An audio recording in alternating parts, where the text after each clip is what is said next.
I power pattern in being able to rewrite or simplify for situations where you have I raised to some big number power. So here goes. So what you do is you should have the fundamental background understanding that I is equal to the square root of -1. That's the whole concept of imaginary numbers.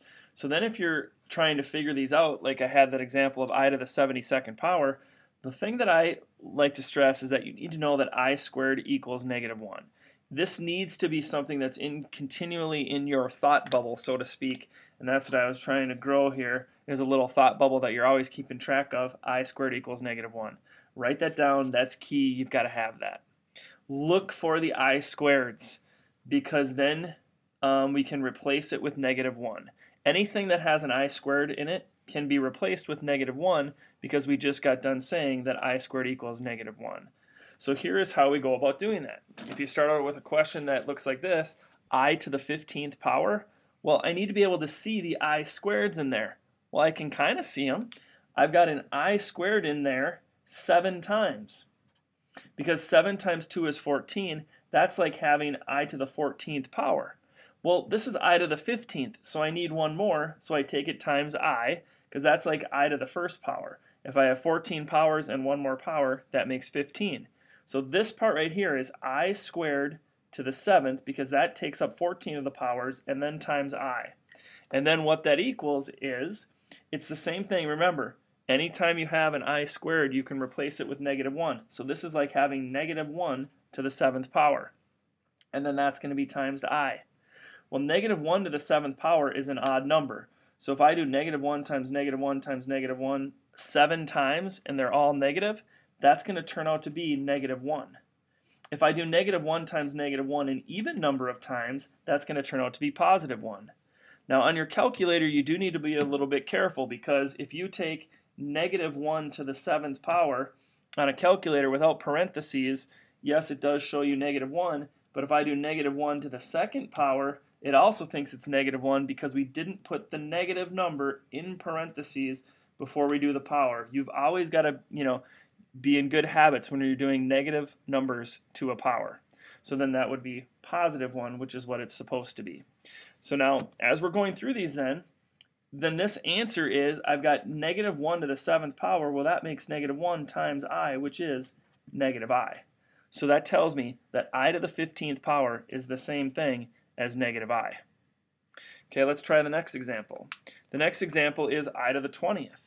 Well, I need to see or look for all of the I squareds. So the I squareds that are in I to the 20th that would be I squared 10 times, because 2 times 10 makes 20. So then that's like having -1 to the 10th power. Well, if I have -1 to the 10th power, that's going to be -1 times -1 times -1 10 times. That's going to make +1. Next, because this was an even number, that's why it made it positive. Okay, it depends on if this power is even or odd. Okay, let's look at this one, I to the 21st.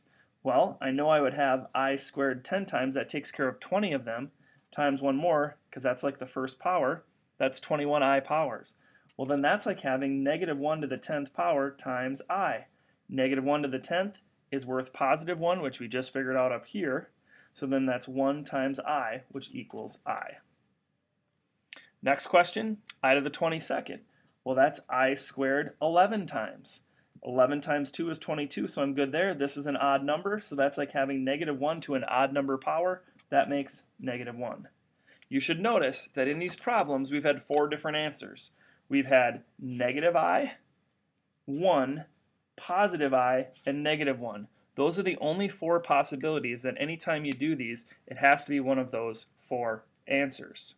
Now, I would like you to try these 4 questions right here and see what you get. If you need to pause the video, you can do that, and then you should get the solutions after a second here. Okay, we're back. This is I squared to the 24th. That's an even number, so that would make -1 to the 24th power, which would be +1. This one is I squared to the 25th power. That's -1 to the 25th. That's an odd number. It's -1. This one here is I squared to the 12th. That makes 24 of them times I. That's 25 of them. This one is going to be +1. That's going to be times I. The answer is I. The next one is I squared to the 13th power times an extra I. This is odd, so that's negative 1 times I, which makes negative I. Again, you should be able to see that we've got 4 different solutions there. Okay, you should now understand how to do that, and technically my video is done here. Some teachers, however, show it to you this way. They have you memorize the 4 pattern numbers of that I is equal to I, that I squared is equal to negative 1, I to the 3rd is negative I, and I to the 4th is 1. They make you memorize all 4 of these, and if you memorize all 4 of these, then you can figure out any of them. So that is an option. I have shown students this way before. Some of them like it, some of them don't, so it's kind of up to you to decide. So if you had a situation where like you had I to the 15th, what you do is you take the power divided by 4 to see how many repeated patterns it is.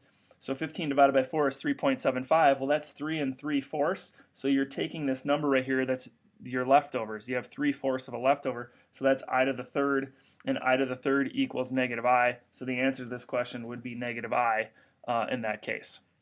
Well, we already did that question before, but what we did is we looked for I squareds in there, and we had negative I as our solution. The way that somebody would handle I to the 20th doing that method is they would take 20 divided by 4, they'd get 5. It has no decimal point, so there's no remainder. So then 4 divided in evenly, so then it's just this one, it equals 1. So then that equals 1. I to the 21st, if you divided it by 4, you get 5.25, which is 1/4, so it's the same thing as I to the 1st, which is just plain I. 22 divides by 4 to be 5.5, that's 2/4 remainder. So you've got the second one in your list, or I squared. And so all they do is they remember 1, 2, 3, 4, and it's basically your remainder. If your decimal is 0.25 or 1/4, you're on this one. If it's 0.5, which is 2/4, you're on this one. If you're at 0.75 or on 3/4, then you're on this one. And if it's a whole number with no remainder piece here, then you're on this one. It divides in evenly. So that is another option. If you want to memorize all 4 of those, you can do that. I showed you both methods, either the I squared method and finding those, or the full pattern of all 4 options.